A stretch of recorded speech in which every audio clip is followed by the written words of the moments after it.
Home loan வாங்கலாம் அப்படின்னு முடிவெடுத்துருக்கிற எல்லாருக்கும் இந்த வீடியோ ரொம்பவே இன்ஃபர்மேட்டிவாக இருக்கும். அதாவது இனிஷியலாக என்னென்ன ப்ராசஸில் இருக்கும், என்னென்ன எலிஜிபிலிட்டி க்ரைட்டீரியா, அதிலிருந்து உங்களுக்கு எப்படி இன்ட்ரெஸ்ட்டை வந்து நல்லா குறைச்சி உங்களுக்கு வந்து பார்த்துட்டிங்கன்னா ஹோம் லோன் பெனிஃபிட்டடாக இருக்கிறதுக்கான ஒரு வழிவகை எல்லாமே வந்து பார்த்திங்கன்னா இந்த வீடியோவில் நான் வந்து கிளியராக எக்ஸ்பிளைன் பண்ணியிருக்கேன். ஸோ ஹோம் லோனுக்கு இது நல்ல ஒரு காலம் அப்படின்னே சொல்லலாம். ஏன்னா வந்துட்டு இஎம்ஐயோடைய அளவு எல்லாமே வந்து நல்லாவே குறைஞ்சிட்ருக்கு. ஸோ அதை பற்றி முழுசாக பார்க்குறதுக்கு முன்னாடி நம்ம சேனலை இது வரைக்கும் சப்ஸ்கிரைப் பண்ணாதவங்க சப்ஸ்கிரைப் பண்ணிக்கோங்க. வாங்க வீடியோக்குள்ளே போவோம். ஸோ ஃபஸ்ட்டு இன்றைக்கி ஹோம் லோன் 2025 அப்படிங்கிற இந்த டாப்பிக்கில் என்னென்ன விஷயங்கள் கவர் பண்ண போகிறோம் அப்படின்னா, டைப்ஸ் ஆஃப் ஹோம் லோன், அதாவது என்னென்ன டைப் ஆஃப் ஹோம் லோன் முதல்ல இருக்குது அப்படிங்கிறத நீங்கள் தெரிஞ்சுக்க வேண்டியது ரொம்ப முக்கியம். ஹோம் லோன் வாங்குறதோட பெனிஃபிட் என்ன அப்படின்னு நீங்கள் கண்டிப்பாக தெரிஞ்சுக்கணும். அதே போல் எடுத்துட்டிங்கன்னா ஹோம் லோன் இன்ட்ரெஸ்ட் ரேட்லாம் இப்போ என்ன அளவுக்கு போயிட்டுருக்கு அப்படிங்கிறதும் நீங்கள் தெரிஞ்சுக்கணும். எலிஜிபிலிட்டி உங்களுக்கு இருக்குமா அப்படிங்கிறதையும் நீங்கள் தெரிஞ்சுக்கணும். பொதுவாக வந்து என்ன எலிஜிபிலிட்டி அப்படிங்கிறதையும் நீங்கள் தெரிஞ்சுக்கணும். அதே போல் என்னென்ன டாக்குமெண்ட்ஸ் கம்பல்சரி வந்து ரெக்வயர்டாக இருக்கும் அப்படிங்கிறதும் தெரிஞ்சுக்கோங்க. இஎம்ஐ கால்குலேஷன் எப்படி பண்ணுறதுன்னு பார்க்கலாம். அடுத்து பார்த்துட்டிங்க அப்படின்னா எப்படி வந்துட்டு அப்ளிகேஷனை வந்துட்டு ப்ராசஸ் பண்ணுறது, ஓகேங்களா? ஸோ அதையுமே வந்து பார்த்துக்கலாம். அதே போல் லோ இன்ட்ரெஸ்ட் ரேட்டில் எப்படி ஹோம் லோன் வந்து எடுத்துக்கிறது அப்படிங்கிறதையும் மொத்தமாக நம்ம இந்த வீடியோவில் வந்து பார்க்க போகிறோம். ஸோ ஹோம் லோன் 2025 பற்றி முழு விவரமாக ஒவ்வொரு டாபிக் பை டாப்பிக்காக வந்து பார்ப்போம். ஃபஸ்ட்டு எடுத்துக்கிட்டிங்க அப்படின்னா types of home loans in India. There are different types of home loans இருக்குங்க. த ஃபர்ஸ்ட் ஒன் எடுத்துட்டிங்கன்னா ஹோம் லோன் அப்படின்னே பொதுவாக இருக்கக்கூடியது. இந்த ஹோம் லோன் எடுத்துட்டிங்க அப்படின்னா direct purchase of constructed house, அதாவது ஆல்ரெடி கட்டி வச்சுருக்கக்கூடிய ஒரு வீட்டை நீங்கள் வாங்குறீங்க அப்படின்னா அது ஹோம் லோன் அப்படின்னு பொதுவாக வந்து வந்துடும், ஓகேங்களா? அதுக்கு பேரே ஹோம் லோன் தான். அது வந்து நீங்கள் ஃப்ளாட்டாக இருந்தாலும் சரி, இண்டிவிஜுவல் ஹவுஸாக இருந்தாலும் சரி, எல்லாத்துக்குமே வந்து பார்த்தீங்கன்னா ஹோம் லோன் அப்படின்னு தான் சொல்லுவாங்க. இந்த ஹோம் லோன் எடுக்கிற பட்சத்தில் பேங்க் வந்து லைக் ரொம்பவே சந்தோஷமாக இந்த ஹோம் லோனுக்கு தான் ஈஸியாக வந்துட்டு லோன் ப்ராசஸிங் வந்து பண்ணுவாங்கன்னே வச்சுக்கலாமே. 80 to 90% ஆஃப் லோன் அமௌண்ட் இருக்கும் இல்லைங்களா? அதாவது நீங்கள் 1 கோடி ரூபாய்க்கு வீடு வாங்கலாம் அப்படின்னு சொல்லி பிளான் பண்ணியிருக்கீங்கன்னா 80 லட்சத்துலேருந்து 90 லட்சம் வரைக்குமே வந்து பார்த்தீங்கன்னா பேங்க்கே வந்து கொடுத்துடும். ஸோ அந்தளவுக்கு வந்து லோன் அவைலபிலிட்டி சான்சஸ் ஜாஸ்தி. அதே போல் ரொம்ப முக்கியமான விஷயம், ஹோம் லோன் வாங்கினதுக்கப்புறம் நம்மளுடைய டாக்குமெண்ட் இருக்கு இல்லைங்களா, வீடு வாங்கினதுக்கான டாக்குமெண்ட் இருக்கு இல்லைங்களா, அதை நீங்கள் லோன் ரீபேமெண்ட் பண்ணுற வரைக்கும் பேங்க்கு கிட்ட தான் இருக்கும். ஒன்ஸ் நீங்கள் ரீபேமெண்ட் பண்ணிவிட்டு அதுக்கப்புறம் நோ அப்ஜெக்ஷன் சர்டிஃபிகேட் எல்லாம் வந்து பேங்க் கிட்டேருந்து வாங்கினதுக்கு அப்புறம் தான் உங்களுக்கு வந்துட்டு டாக்குமெண்ட் அப்படிங்கிறது கையில் கொடுப்பாங்க. இது ரொம்ப ரொம்ப முக்கியம். ரெண்டாவது முக்கியமான டைப் அப்படின்னு எடுத்திங்கன்னா ஹோம் கன்ஸ்ட்ரக்ஷன் லோன். ஆல்ரெடி நம்மக்கிட்ட ஒரு நிலம் இருக்கும் இல்லைங்களா, பிளாட்டோ இல்லை நார்மலாக ஒரு தோட்டத்துக்குள்ளே வீடு கட்டணும் அப்படின்னாலும், ஸோ அதுக்கு பேர் வந்து பார்த்துட்டிங்கன்னா ஹோம் கன்ஸ்ட்ரக்ஷன் லோன் அப்படின்னு சொல்லுவாங்க. நீங்கள் வந்து லேண்டு அல்லது பிளாட்டோட டாக்குமெண்ட் இருக்கும் இல்லைங்களா, அதை வந்து நீங்கள் ப்ளட்ஜ் பண்ணி வாங்குற மாதிரி இருக்கும் இந்த ஹோம் லோனை பொறுத்த வரைக்கும். அடுத்து மூணாவது டைப் அப்படின்னு எடுத்துட்டோம்னா ஹோம் எக்ஸ்டென்ஷன் லோன் அப்படின்னு சொல்லக்கூடியது.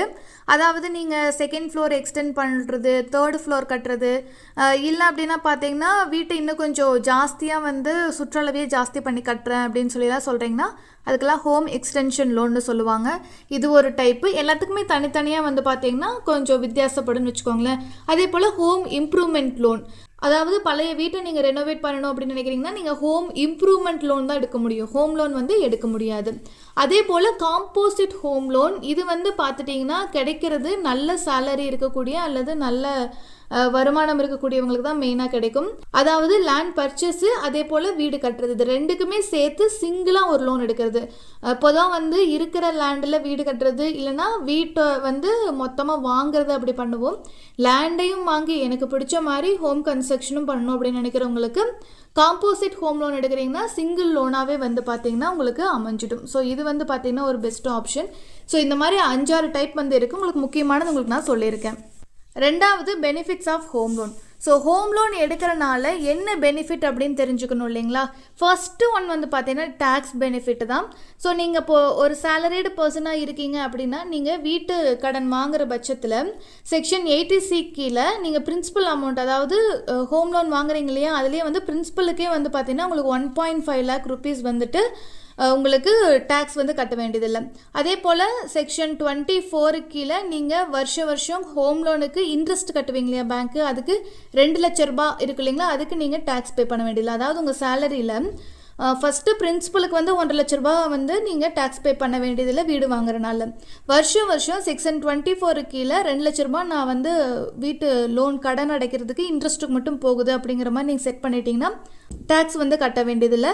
செக்ஷன் 80EEக்கு கீழே 50,000 ரூபாய் வந்து உங்களுக்கு கிளைம் பண்ணிக்க முடியும். செக்ஷன் 80EEA கீழே வந்து இன்ட்ரெஸ்ட் வந்து 1.5 lakh rupees வரைக்கும் நீங்கள் வந்து கிளைம் பண்ணிக்க முடியும்.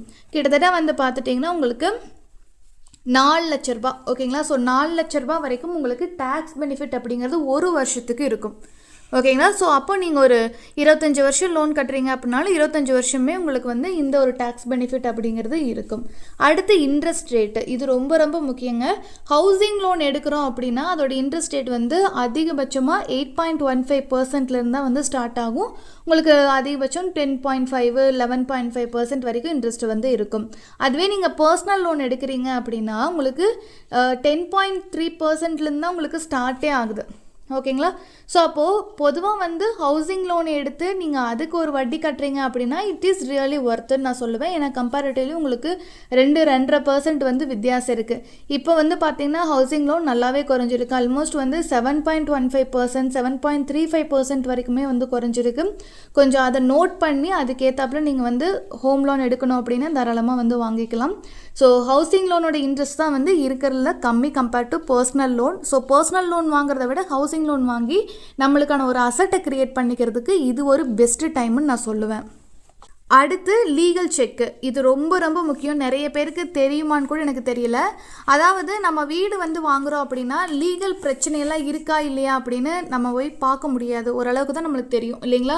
ஸோ ஆனால் நீங்கள் லோன் எடுத்து வீடு வாங்குறீங்க இல்லது கட்டுறீங்க அப்படின்னா லீகல் செக் வந்து பேங்க் சைட்லேருந்தே பண்ணுவாங்க. ஏன்னா அவங்க லோன் கொடுக்குறாங்க இல்லைங்களா, அவங்களுக்கு எந்த பிரச்சனையும் வந்துடக்கூடாது அப்படிங்கிறதுக்காக. ஸோ உங்களுக்கு வந்து லோன் எடுத்து வீடு வாங்குற பட்சத்தில் வந்து ஸ்கேம் ஆக மாட்டீங்க, உங்களை வந்து ஏமாத்துறது. ஓகேங்களா. ஸோ அது மாதிரி வந்து நடக்காது. அந்த ப்ராப்பர்ட்டி மேலே மறுபடியும் இன்னொருத்தவங்க வந்து கேஸ் போடுறது அதெல்லாம் நடக்காது. அதே போல் ப்ராப்பர்ட்டி வந்து சேஃபாக இருக்குது அப்படின்னு நீங்கள் என்ஷூர் பண்ணணும்னா தயவு செஞ்சு ஒரு சின்ன லோனாவது எடுக்கணும் அப்படின்னு சொல்லுவாங்க. ஏன்னா பேங்க் வந்து லோன் அப்ரூவ் பண்ணதுனாவே அந்த ப்ராப்பர்ட்டி வந்து சேஃபான ப்ராப்பர்ட்டி அப்படின்னு பொதுவான ஒரு விஷயம் வந்து இருக்குது. அடுத்து லாங் டென்யூர். ஸோ உங்களுக்கு எடுத்துட்டிங்கன்னா பர்சனல் லோனுக்கெல்லாம் வந்து ரொம்ப லென்த்தியான டென்யூர் வந்து கொடுக்க மாட்டாங்க. ஆனால் நீங்கள் வந்து ஹோம் லோன் எடுக்கிறீங்க அப்படின்னா உங்களுக்கு லாங் டென்யூர், அதாவது 25 வருஷத்துலேருந்து 30 வருஷம் வரைக்கும் கொடுப்பாங்க. 30 வருஷம் தான் எனக்கு தெரிஞ்ச ஆஸ் ஆஃப்னா வந்து மேக்ஸிமம் டென்யூராக இருந்துகிட்ருக்கு. இதை விட கம்மியாகவே உங்களால் கட்ட முடியும் அப்படின்னா நீங்கள் மாதம் கொஞ்சம் ஜாஸ்தி தொகை கட்டி கூட நீங்கள் ஹோம் லோன் வந்து கட்டி சீக்கிரம் முடிச்சுக்கலாம். ஆனால் லாங் டென்யூர் அப்படிங்கிறது தான் இதில் இருக்கக்கூடிய பெனிஃபிட். லாங் டென்யூர் இருக்கிறனால என்ன நடக்கும்னா உங்களுடைய பர்சனல் ஃபினான்ஸில் எந்த ஒரு அடியுமே வராது. உங்கள் பாட்டுக்கு ஹோம் லோன் அப்படிங்கிறது ஒரு அமௌண்ட்டு போயிட்டுருக்கும். அதே போல் உங்களோட பர்சனல் ஃபினான்ஸு, குழந்தைங்களோட படிப்பு அப்படிங்கிறதெல்லாம் ஒரு விதத்தில் வந்து நீங்கள் பார்த்துக்க முடியும். அதே போல் நோ ப்ரீபேமெண்ட் பெனால்ட்டி, இது ரொம்ப ரொம்ப முக்கியங்க. ப்ரீபேமெண்ட் பெனால்ட்டி வரக்கூடாது அப்படின்னா நீங்கள் ஹோம் லோன் எடுக்கிறப்போ ஒரு சின்ன விஷயத்தை மட்டும் நீங்கள் பார்த்துக்கணும். அதாவது ஃப்ளோட்டிங் ரேட் ஹோம் லோன் எடுத்திருக்கீங்க அப்படின்னா உங்களுக்கு ஃபாஸ்ட் க்ளோஷர் அப்படிங்கிறது பாசிபிள்.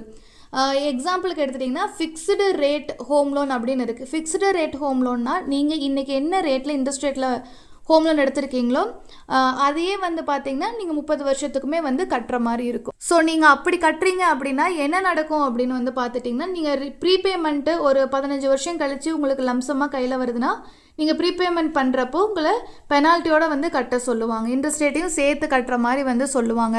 ஆனால் ஃப்ளோட்டிங் ரேட்டு போட்டிருக்கிற பட்சத்தில் உங்களுக்கு ப்ரீபேமெண்ட் அப்படிங்கிறது வந்து ரொம்பவே ஈஸியாகிடும். ஓகேங்களா. ஸோ அதனால தான் சொல்கிறேன், ஃப்ளோட்டிங் ரேட் ஹோம் லோன் அப்படிங்கிறது நீங்கள் சூஸ் பண்ணிங்கன்னா உங்களுக்கு ப்ரீபேமெண்ட் பண்ணுறப்போ பெனால்ட்டி வந்து போட மாட்டாங்க. அடுத்து பேலன்ஸ் ட்ரான்ஸ்ஃபர் ஃபெசிலிட்டி, இது ரொம்ப ரொம்ப முக்கியம். நம்ம ஒரு பேங்க்கில் வந்து ஹோம் லோன் எடுத்திருக்கோம், அதுக்கப்புறம் பார்த்துட்டிங்கன்னா இன்னொரு பேங்க்கில் நீங்கள் ஒரு 10 வருஷம் கழித்து பார்க்குறப்ப இப்போ இருக்கிற பேங்க்கை விட இன்னொரு பேங்க் வந்து வட்டியை வந்து கம்மியாக கொடுக்குறாங்க அப்படின்னா நீங்கள் ரிமைனிங் பேலன்ஸ் அமௌண்ட் இருக்கும் இல்லைங்களா, லோன் அமௌண்ட்டு, அதை வந்து இன்னொரு பேங்க்குக்கு ட்ரான்ஸ்ஃபர் பண்ணிக்கலாம். அதாவது பிரான்ச்சுக்கு இல்லை, வேறு ஒரு பேங்க்கே வந்து நீங்கள் ட்ரான்ஸ்ஃபர் பண்ணிக்க முடியும். ஸோ இது வந்து பார்த்துட்டிங்கன்னா ஒரு முக்கியமான விஷயம். அதே போல் ஹோம் லோன் இன்ட்ரெஸ்ட் ரேட்டு என்ன ரேஞ்சுக்கு வந்து வருது அப்படின்னு வந்து பார்த்துட்டிங்க அப்படின்னா அப்ராக்சிமேட்டாக உங்களுக்கு 7.35%லேருந்து 11.75% தான் வந்து இருக்குது. ஓகேங்களா? அதே போல் இப்போ இன்றைக்கி காலகட்டங்களில் ஃப்ளோட்டிங் ரேட் எடுத்து உங்களுக்கு பெனிஃபிட்டாக இருந்துகிட்ருக்கு. ஏன்னா வந்து ரெப்போ ரேட்டை பேங்க் வந்து ஆர்பிஐ குறைச்சங்காட்டிக்கு ஃப்ளோட்டிங் ரேட்டில் இருந்தவங்களுக்கு ஹோம் லோனோட இஎம்ஐ எல்லாம் வந்து நல்லா குறைஞ்சிருக்கு. அதே வந்து ஃபிக்ஸ்டு ரேட் யாரெல்லாம் எடுக்கலாம் அப்படின்னா, நான் வந்து மார்க்கெட் ஃப்ளக்சுவேஷன் ப்ராப்ளத்தை வந்து ஃபேஸ் பண்ண தயாராக இல்லை அப்படிங்கிறவங்க ஃபிக்ஸ்டு ரேட் எடுத்துக்கலாம். எக்ஸாம்பிளுக்கு இன்றைக்கி 7.35% உங்களுக்கு இன்ட்ரெஸ்ட்டில் வந்துட்டு ஹோம் லோன் கொடுக்குறாங்கன்னா அதை ஃபிக்ஸ்டு ரேட்டாக எடுக்கிறீங்கன்னா 30 வருஷத்துக்கு நீங்கள் எடுக்கிறீங்கன்னா 30 வருஷத்துக்கும் 7.35% இன்ட்ரெஸ்ட்லேயே நீங்கள் வந்து கட்டிக்கலாம். ஓகேங்களா? ஸோ இது ஒரு ஆப்ஷன் இருக்குது. ஃப்ளோட்டிங் ரேட் எடுக்கிறப்போ நீங்கள் ப்ரீபேமெண்ட் பண்ணிக்க முடியும் பெனால்ட்டி கட்டாமல், லம்சமாக உங்கள் கையில் காசு வர்ற பட்சத்தில். அதே போல் வந்து பார்த்திங்கன்னா ஆஸ் ஆஃப் நவ் மார்க்கெட் வந்து பார்த்திங்கன்னா பயங்கர ஃப்ளக்சுவேஷனில் இருக்குது, அதெல்லாம் பெனிஃபிட் ஆகிட்டுருக்கு. பட் ஃபிக்ஸட் ரேட் எடுக்கிறப்போ நீங்கள் ப்ரீபேமெண்ட் பண்ணால் பெனால்ட்டியோட வந்து கட்டுற மாதிரி இருக்கும். ஒரே இன்ட்ரெஸ்ட் ரேட்டு இப்போ வந்து ஒரு வேளை 7.35% இருக்கிறது இன்னொரு 5 வருஷம் கழித்து வந்து பார்த்திங்கன்னா 11.35% அப்படிங்கிறத மினிமமாகவே கூட மாறலாம். ஆனால் அப்போவுமே நீங்கள் இன்ட்ரெஸ்ட் ரேட் அப்படிங்கிறது வந்து 7.35% தான் வந்து கட்டிகிட்ருப்பீங்க. ஸோ இது மாதிரி ஒரு விஷயத்துக்கு ஒரு பாசிட்டிவ் இருக்குன்னா இன்னொரு விஷயத்துக்கு இன்னொரு மாதிரியான பாசிட்டிவ் இருக்குது. ஸோ அதை மட்டும் நீங்கள் வந்து பார்த்துக்கோங்க. இதில் எது உங்களுக்கு சூட் ஆகுமோ அதை வந்து சூஸ் பண்ணிக்கோங்க. அடுத்து எலிஜிபிலிட்டி. ஸோ ஹோம் லோன் வாங்கணும் அப்படின்னாவே eligibility criterias are very very important. பேசிக்காக வந்து பார்த்தீங்கன்னா உங்களுக்கு 21 வயசுக்கு மேலே நீங்கள் இருக்கணும். அதே போல் கிரெடிட் ஸ்கோர் எடுத்துட்டிங்கன்னா 750 அண்ட் எபோவ் இருக்கிற மாதிரி பார்த்துக்கோங்க. கண்டிப்பாக உங்களுடைய கிரெடிட் ஸ்கோர் செக் பண்ணுவாங்க. ஸோ அதனால் ஒரு சின்ன சின்ன லோன் மாதிரியெல்லாம் எடுத்து அதை ப்ராப்பராக அடைச்சிருக்கீங்க அப்படின்னா உங்களுக்கு ஹோம் லோன் கிடைக்கிறது கரெக்டாக வந்து கிடைச்சிடும். ஸோ இது ரொம்ப ரொம்ப முக்கியம். அடுத்து பார்த்துட்டிங்கன்னா லோன் மெச்சூரிட்டி அப்படிங்கிறது உங்களுடைய ஏஜ் 70 வயசுக்கும் கீழே இருக்கிறப்பவே நீங்கள் முடிக்கிற மாதிரி இருக்கணும். எக்ஸாம்பிளுக்கு நீங்கள் வந்து ஒரு 35 வயசில் நீங்கள் போய் லோன் வாங்குறீங்க அப்படின்னா 45, 55, 65 ஓகேங்களா, 30 வருஷம் லோன் நீங்கள் தாராளமாக வாங்கலாம். அதுவே நீங்கள் 40 வயசில் போய் இல்லை 42 வயசில் ஹோம் லோன் வாங்குறீங்கன்னா 42 எடுத்துக்கலாமே. ஸோ 42ங்கிற பட்சத்தில் 52, 62 உங்களுக்கு வந்து 67 ஓகேங்களா, ஒரு 25 வருஷம் டென்யூருக்கு தான் வந்து உங்களுக்கு கொடுக்கவே செய்வாங்க. ஸோ இது வந்து ரொம்ப ரொம்ப முக்கியம். ஸோ லோன் மெச்சூரிட்டி அப்போ உங்கள் ஏஜ் 70 வயசு இருக்குது அப்படின்னா மேக்ஸிமம் வந்து உங்களால் லோன் அப்போ பே பண்ண முடியாது, ரீபே பண்ண முடியாமல் போயிடும் இல்லைங்களா. ஸோ அதனால் அதை ரொம்ப ரொம்ப முக்கியமாக பார்க்குறாங்க.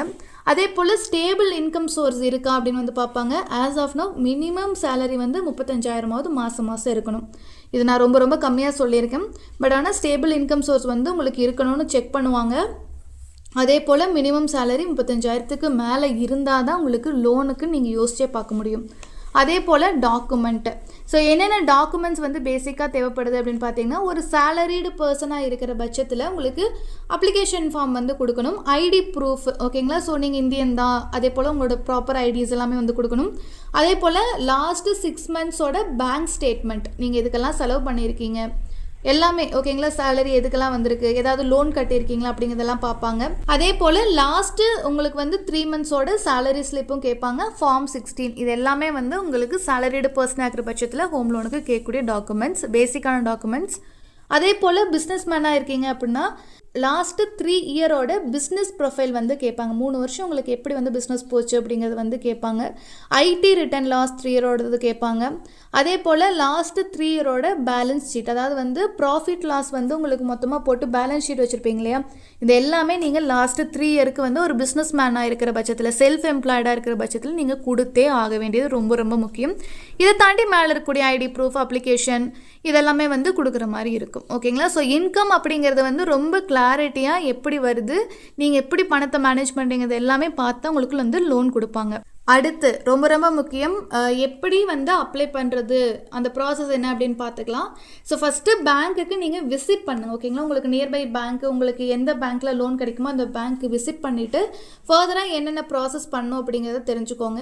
ஸோ அதில் வந்து பார்த்தீங்கன்னா ரொம்ப முக்கியமாக பேங்க்கு போகிறீங்க அப்படின்னா உங்களுக்கு சிபில் ஸ்கோரை வந்து செக் பண்ணுவாங்க ஓகேங்களா. உங்களுக்கு வந்து எந்த அளவுக்கு வந்து லோன் கிடைக்கிறதுக்கு வாய்ப்பு இருக்குது, எவ்வளோ அமௌண்ட் வரைக்கும் நீங்கள் எலிஜிபிளாக இருக்கீங்கன்னு பார்ப்பாங்க. அதே போல் நீங்கள் இப்போ ஒரு லேண்டு வச்சுருக்கீங்க அல்லது வீடு கட்ட போகிறீங்கன்னா உங்களுக்கு அதுக்கு ஒரு எஸ்டிமேஷன் போட்டு கொடுத்துருப்பீங்க இல்லையா, அப்போ அதுக்கேற்றாப்புல அசட் வேல்யூ வந்து செக் பண்ணுவாங்க. இப்போ ஒரு லேண்டு இருக்குது, அதில் வந்து வீடு கட்டுறீங்கன்னா அந்த லேண்டு எவ்வளோ வேல்யூ வபிளான ஒரு விஷயம் அப்படிங்கிறத வந்து பார்ப்பாங்க.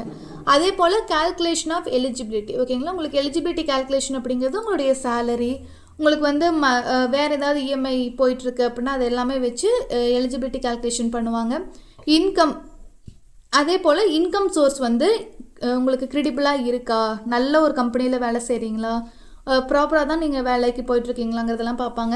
லயபிலிட்டிஸ், அதான் உங்களுக்கு சொன்ன மாதிரி தான். லயபிலிட்டினா ஒன்றும் இல்லைங்க, கடன், எவ்வளோ கடன் இருக்குது, இது வரைக்கும் எவ்வளோ கடன் வாங்கியிருக்கீங்க, எப்படி நீங்கள் ரீபே பண்ணியிருக்கீங்க, எல்லாத்தையுமே வந்து ஹிஸ்ட்ரியை வந்து ஃபுல்லாக பார்த்துட்டு அதுக்கப்புறம் தான் நீங்கள் வந்து அப்ளைவே பண்ண முடியும். ஒன்ஸ் இதெல்லாம் சரியாக இருக்குங்கிற பட்சத்தில் ஈஸியாக உங்களுக்கு ஹோம் லோன் அப்படிங்கிறது வந்து கிடச்சிடுங்க. அதே போல் how to reduce home loan interest rate. So ஒரு தனி நபராக உங்களுக்கு இன்ட்ரெஸ்ட் ரேட்டை எப்படி குறைச்சிக்கலாம் அப்படின்னு பார்த்தீங்க அப்படின்னா, ஃபர்ஸ்ட் விஷயம் என்ன அப்படின்னு பார்த்தீங்கன்னா, ஒரு உமனாக இருக்கிற பட்சத்தில் உங்களுக்கு எல்லா பேங்க்லேயுமே ஆல்மோஸ்ட் 0.05% இன்ட்ரெஸ்ட் ரேட் அப்படிங்கிறது ஒரு மென்னுக்கு கொடுக்கறத விட கம்மியாக கொடுக்குறாங்க. இது என்ன ரொம்ப பெரிய இன்ட்ரெஸ்ட் ரேட் ரிடக்ஷனா அப்படின்னு கேட்டிங்கன்னா, உண்மையாகவே லட்சக்கணக்கில் கோடிக்கணக்கில் நீங்கள் வாங்குற பட்சத்தில் வந்து பார்த்தீங்கன்னா இது மிகப்பெரிய அளவில் வந்து உங்களுக்கு சேவிங்ஸ் வந்து கொடுக்கும். ஸோ உமனாக இருந்து நீங்கள் வந்து பேங்க்கில் வீட்டு லோன் வாங்குறீங்க அப்படின்னா இட்ஸ் ரியலி குட். உங்கள் வீட்டில் இருக்கிற யாராவது பொண்ணுங்க பேரில் வாங்குறீங்கன்னா இட்ஸ் ரியலி குட். அதே போல் ப்ராப்பர்ட்டி லொக்கேஷனை பொறுத்து, நீங்கள் மெயின் ஏரியாவில் ஒரு வீடு வாங்குறீங்கன்னு வச்சுக்கோங்களேன், உங்களுக்கு இன்ட்ரெஸ்ட் ரேட்டை குறைய சொன்னீங்கன்னா கொஞ்சம் குறைச்சி கொடுப்பாங்க. ஏன்னா உங்களுக்கு வந்து ஹை ரீசேல் வேல்யூ இருக்கு இல்லைங்களா, அதனால். அதே போல் சிபில் ஸ்கோர் வந்து 750 அண்ட் எபோவ் மெயின்டைன் பண்ணிங்கன்னா உங்களுக்கு இன்ட்ரெஸ்ட் ரேட் வந்து குறைச்சி கொடுக்கறதுக்கு வாய்ப்பு இருக்குது. அதே போல் joint home loan with female, அதாவது வந்து உங்கள் வீட்டில் இருக்கக்கூடிய பெண்களோடு சேர்ந்து நீங்கள் ஹோம் லோன் ஜாயிண்டாக வந்து போடுறீங்க அப்படின்னா உங்கள் ஒய்ஃபுக்காகவே வந்து பார்த்தீங்கன்னா 0.05% வந்து இன்ட்ரெஸ்ட் ரேட் வந்து குறைச்சி கொடுப்பாங்க. ஒய்ஃபாக இருக்கலாம், உங்கள் அம்மா, பொண்ணு, யார் வேணாலும் இருக்கலாம், தட் டசன்ட் மேட்டர். பட் ஆனால் உங்களுடைய ரிலேட்டிவ்ஸ் யாராவது, ஓகேங்களா, உங்களுக்கு சம்மந்தமான பெண்களோட நீங்கள் ஜாயின்ட் ஹோம் லோன் எடுக்கிறீங்கன்னா அது உங்களுக்கு வந்து இன்ட்ரெஸ்ட் ரேட்டை குறைக்கிறதுக்கு வாய்ப்பு 90% வந்து இருக்குது. 90% இல்லைங்க, 100% இருக்குது. அதே போல் ஹையர் டவுன் பேமெண்ட். இப்போ வந்துட்டு உங்களால் வீடு வாங்கணும் அப்படின்னு முடிவு பண்ணிட்டாவே அடுத்தடுத்து லோன் போட்டு பெரிய அமௌண்ட்டில் போய் நீங்கள் லாக் ஆகக்கூடாது. என்ன பண்ணணும்னா முடிஞ்ச வரைக்கும் முன்னாடியே அமௌண்ட்டை சேர்த்து வச்சு ஒரு 30 to 40 மினிமம் வந்து % ஆஃப் தி அமௌண்ட்டை நீங்கள் பே பண்ணுற மாதிரி பார்த்துக்கோங்க. அது வந்து உங்களுக்கு ஈஸியாக இருக்கும், இஎம்ஐயை வந்து குறைச்சி விட்டுரும். இப்போ வந்துட்டு ஒரு 80 லட்ச ரூபாய் லோனை வாங்கி நீங்கள் 30 வருஷம் கட்டுறதுக்கும் 50 லட்ச ரூபாய் லோனை வாங்கி அதுக்கு வட்டியோட உங்களுக்கு 30 வருஷம் கட்டுறதுக்கும் இஎம்ஐ பர்டன் அப்படிங்கிறது குறையும் அப்படிங்கிறது ஆப்வியஸாக தெரிஞ்சது தான். அதே போல் ஹோம் லோன் பேலன்ஸ் ட்ரான்ஸ்ஃபர் வந்து பண்ணிக்கோங்க. ஸோ ஆல்ரெடி சொன்னது தான், பேங்க்கில் உங்களுக்கு வந்து நீங்கள் ஆல்ரெடி வாங்கியிருக்கிற பேங்க்கில் இன்ட்ரெஸ்ட் ஜாஸ்தியாக இருக்குது அப்படின்னு தோணுச்சுன்னா தயவு செஞ்சு ஹோம் லோனை கம்மியான இன்ட்ரெஸ்ட் ரேட் இருக்கக்கூடிய இன்னொரு பேங்க்கு ட்ரான்ஸ்ஃபர் பண்ணிக்கலாம். அது ஈஸி தான், ஓகேங்களா. அதே போல் ஆவாஸ் யோஜனா, அதாவது வீடு கட்டி கொடுக்கக்கூடிய ஒரு ஸ்கீம் தான் இது. வந்து பார்த்தீங்கன்னா ஃபஸ்ட் டைம் ஹோம் பையர், வீடு வாங்கினாலும் சரி வீடு கட்டினாலும் சரி நீங்கள் எந்த ஊரில் இருந்தாலும் சரி ஆவாஸ் யோஜனாக்கெல்லாம் உங்களுக்கு வந்து எலிஜிபிளாக வாய்ப்பு இருக்குது. தயவு செஞ்சு முதலாக உங்கள் பேரில் வீடு வாங்க போகிறீங்கன்னா, ஓகேங்களா, ஆல்ரெடி அப்பா பேரில் இருந்தாலும் பிரச்சனை இல்லை, உங்கள் பேரில் வீடு வாங்க போகிறீங்க அப்படின்னு முடிவு பண்ணிங்க அப்படின்னா ஆவாஸ் யோஜனாவுக்கு முடிஞ்ச வரைக்கும் நீங்கள் அப்ளை பண்ணி அதன் மூலமாக சப்சிடி வாங்கினீங்கன்னா உங்களுக்கு இன்ட்ரெஸ்ட் அப்படிங்கிறது வந்து நல்லாவே வந்து குறையும், மாதம் வரக்கூடியது. ஸோ என்னென்னலாம் வந்துட்டு ஹோம் லோன் வாங்க போகிறீங்க அப்படின்னா தெரிஞ்சுக்கணுமோ அந்த எல்லா டீட்டெயிலுமே நான் வந்து சொல்லிட்டேன். இஎம்ஐ கால்குலேஷன் வந்துட்டு நீங்கள் எந்த பேங்க்கில் வாங்குறீங்களோ அதுலேயே போய் நீங்கள் வந்து போட்டு பார்த்துக்கலாம், ஓகேங்களா. உங்களுடைய ஆல்ரெடி வந்துட்டு என்ன சேலரி வாங்குறீங்க, உங்களோட அசட் வேல்யூ என்ன, ஓகேங்களா. ஸோ அதை பொறுத்து எவ்வளோ % வந்து வரைக்கும் நீங்கள் வந்து லோன் வாங்கணும் அப்படின்னலாம் போட்டிங்கன்னா மாதம் எவ்வளோ வரும் அப்படிங்கிறது ஒரு அப்ராக்சிமேட் வேல்யூ உங்களுக்கு வந்து தெரிஞ்சிடும். அதை கேல்குலேட் பண்ணிவிட்டு அதுக்கப்புறம் வந்து ஹோம் லோன் வாங்கி நீங்கள் வீடு வாங்குறதா இல்லை வீடு கட்டுறதா அப்படிங்கிறத நீங்கள் ஈஸியாக வந்து முடிவு பண்ணிக்கலாம், ஓகேங்களா. ஸோ ஹோம் லோன் ரிலேட்டடான பேசிக்கான விஷயங்கள் எல்லாமே அடிப்படையில் இருந்து எண்டு வரைக்கும் என்னென்ன டீட்டெயில்ஸ் வேணுமோ அத்தனையுமே நான் உங்களுக்கு கிளாரிட்டியாக வந்து நான் இந்த வீடியோவில் நான் சொல்லியிருக்கேன்னு நினைக்கிறேன். இது சம்மந்தமாக வேறு ஏதாவது டவுட் இருந்துச்சுன்னா கீழே கேளுங்க, என்னால் முடிஞ்ச வரைக்கும் உங்களுக்கு நான் கண்டிப்பாக ரிப்ளை பண்ணுறேன். தேங்க்யூ ஃபார் வாட்சிங். நம்ம சேனல் இது வரைக்கும் சப்ஸ்கிரைப் பண்ணாதவங்க சப்ஸ்கிரைப் பண்ணிக்கோங்க.